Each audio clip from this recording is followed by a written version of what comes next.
Therapists, has anyone ever told you something so wild your jaw actually dropped? It was a Thursday afternoon, the kind of day that drags when the office is too quiet. I had just finished lunch and was sorting through client notes when my next appointment walked in. His name was Alex, a 30-something software developer, polite and punctual, but quiet in a way that made you notice every pause before he spoke. He sat down and fiddled with his hands for a long minute before even saying hello. I smiled, waiting, letting him settle. Finally, he looked up at me, his eyes wide, and said, "I need to tell you something, and I don't want you to judge me." That was normal enough. People often worried about judgment. I nodded, encouraging him to continue. I've been living a double life, he said. His voice was low, almost hesitant. And not just the normal kind. This is crazy. I leaned forward slightly. Take your time. What do you mean by double life? He swallowed hard, glanced at the clock, then back at me. I'm married, he said, and I have a kid, but I also have another family, in another state, another life. I've been maintaining both for 6 years. I paused because honestly, I had never heard anything like this in the first few minutes of a session. 6 years, 2 families, living on top of each other without anyone knowing. My mind started ticking through logistics, ethics, emotional fallout, all at once, but I kept my voice calm. Go on, I said. Alex leaned back, hands gripping the edge of the chair. I met my first wife, Sarah, in college. We got married right after graduation, and we had Liam, my son. Things got complicated after the move for my job. I met someone else, Rebecca, when I relocated to another city. I didn't plan it. It just happened. I fell in love with her too, and she had a daughter from a previous relationship. I told myself I could manage it, that I could make everyone happy. I nodded slowly. Managing 2 households is a lot. That must have been exhausting. He nodded frantically. It was. I was always tired. I had schedules, excuses, trips back and forth. I even memorized details about birthdays, medical appointments, school projects. I lied every single day. I had 2 phones, 2 social media accounts, 2 sets of friends, and for years,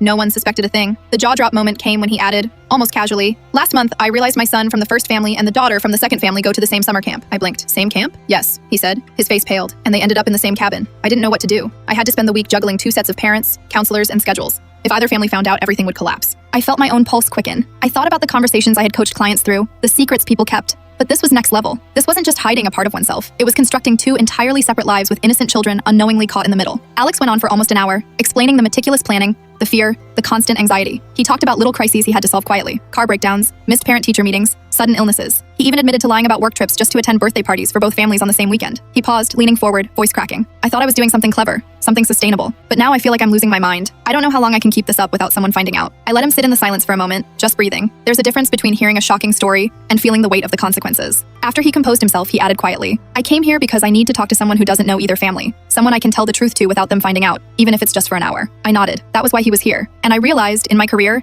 these jaw-dropping revelations weren't always about danger or crime. They were about the human capacity for complexity, secrecy, and sometimes, sheer audacity. By the end of the session, I didn't have solutions. I didn't give advice. I listened, took notes, and validated his feelings. He left calmer than when he came in, though the tension in his shoulders hinted at the chaos that still awaited him outside my office. I sat back in my chair, sipping my coffee, and stared at the clock. That was one of those stories that made you stop in your tracks. Not because it was criminal exactly, but because it was so human and so wildly impossible that you couldn't quite believe it actually happened. And somehow, I knew I wouldn't forget it for a long time.